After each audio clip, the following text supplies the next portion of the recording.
Saint Martin দেশের একমাত্র প্রবাল দ্বীপ, যা দেশের সর্বদক্ষিণে বঙ্গোপসাগরে অবস্থিত। শীতের মৌসুমে পর্যটকের পদচারণায় মুখরিত থাকে এই প্রবাল দ্বীপ, যার প্রভাব পড়ে পরিবেশেও।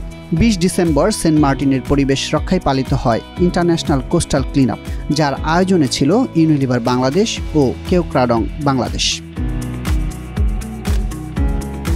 পরিচ্ছন্নতার এই কর্মসূচি শুরু হয় সকাল 8টায়। স্থানীয় একটি স্কুলে শিক্ষার্থী ও স্বেচ্ছাসেবকদের মাঝে টি শার্ট বিতরণের মধ্য দিয়ে শুরু হয় কোস্টাল ক্লিন আপ কার্যক্রম।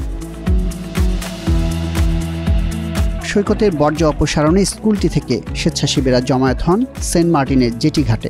এরপর সংক্ষিপ্ত ব্রিফিং শেষে শুরু হয় বর্জ্য অপসারণ কার্যক্রম। কয়েকটি দলে ভাগ হয়ে সৈকতের বিভিন্ন স্থান থেকে অপসারণ করা হয় প্লাস্টিক বর্জ্য। সৈকতের পাশাপাশি স্থানীয় বাসাবাড়িতেও চলে বর্জ্য অপসারণের কার্যক্রম। তবে এবারের বর্জ্য অপসারণে প্রাধান্য পেয়েছে soft plastic. International coastal clean up বিশ্বব্যাপী সংগঠিত হওয়া একটা প্রোগ্রাম, যে প্রোগ্রামে একদিন পৃথিবীর বিভিন্ন দেশের সমুদ্র সৈকতে একটা পরিচ্ছন্নতা অভিযান চালানো হয়। এই প্রোগ্রামটা শুরু হয় ইউএসএ থেকে। এটা যে মূল অর্গানাইজেশন, তার নাম হলো ওশান কনজারভেন্সি। তো আমরা বাংলাদেশে কেওক্রাডং বাংলাদেশ বলে একটা অর্গানাইজেশনের মাধ্যমে এই কাজটা করে আসছি 2006 থেকে। আমরা ইউজুয়ালি সব ধরনের প্লাস্টিক তুলি। প্লাস্টিক বলতে বোঝাচ্ছে যেটা নন বায়োডিগ্রেডেবল, পরিবেশের সঙ্গে একা একা মিশে যাবে না। লাস্ট 1-2 বছর থেকে শক্ত রিজিড বা হার্ড প্লাস্টিক যেগুলোকে বলে, সেগুলোর তোলার প্রবণতা বেশি, হায়ার দ্যান সফট প্লাস্টিক। কারণ সফট প্লাস্টিক আমরা কি বলছি, যেটা ধরেন নরম বা ধরেন কোনো একটা হার্ড কোনো শেপ থাকে না। তো আমরা এবার সেগুলো তোলার জন্য স্পেশাল ইনস্ট্রাকশন দিয়েছি।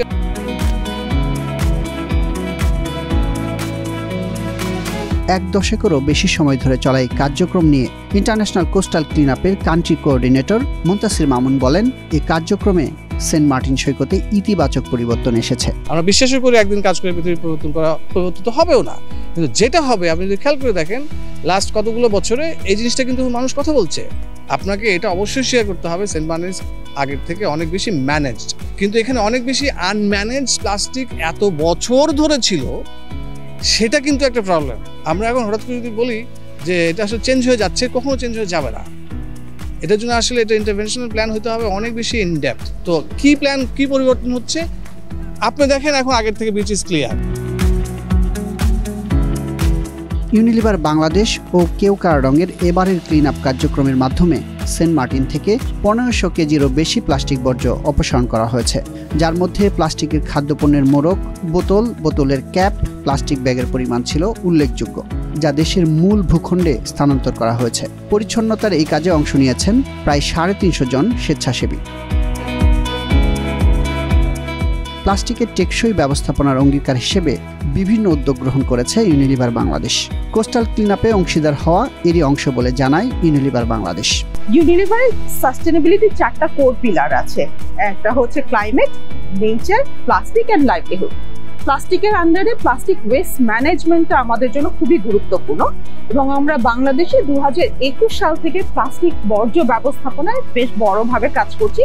আমাদের এখন সবথেকে বড় ইনিশিয়েটিভটা আছে চট্টগ্রামে, যেটার মাধ্যমে আমরা চট্টগ্রাম সিটি কর্পোরেশনের 10% মিসম্যানেজ প্লাস্টিককে আসলে তুলে এনে প্রসেস করছি।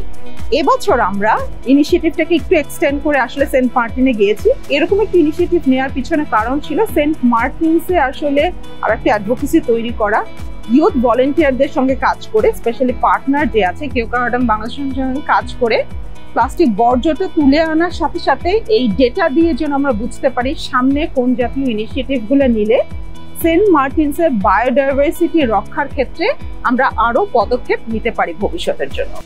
গত কয়েক বছর ধরে প্লাস্টিক বর্জ্য ব্যবস্থাপনায় চট্টগ্রাম সিটি কর্পোরেশনের সাথে কাজ করছে বহুজাতিক প্রতিষ্ঠান ইউনিলিভার বাংলাদেশ, যার আওতায় 2022 সালের জুন থেকে 2024 সালের নভেম্বর পর্যন্ত 21,000 মেট্রিক টনেরও বেশি প্লাস্টিক বর্জ্য প্রসেস করা হয়েছে, যা বন্দরনগরীর প্লাস্টিক বর্জ্যের প্রায় 10%।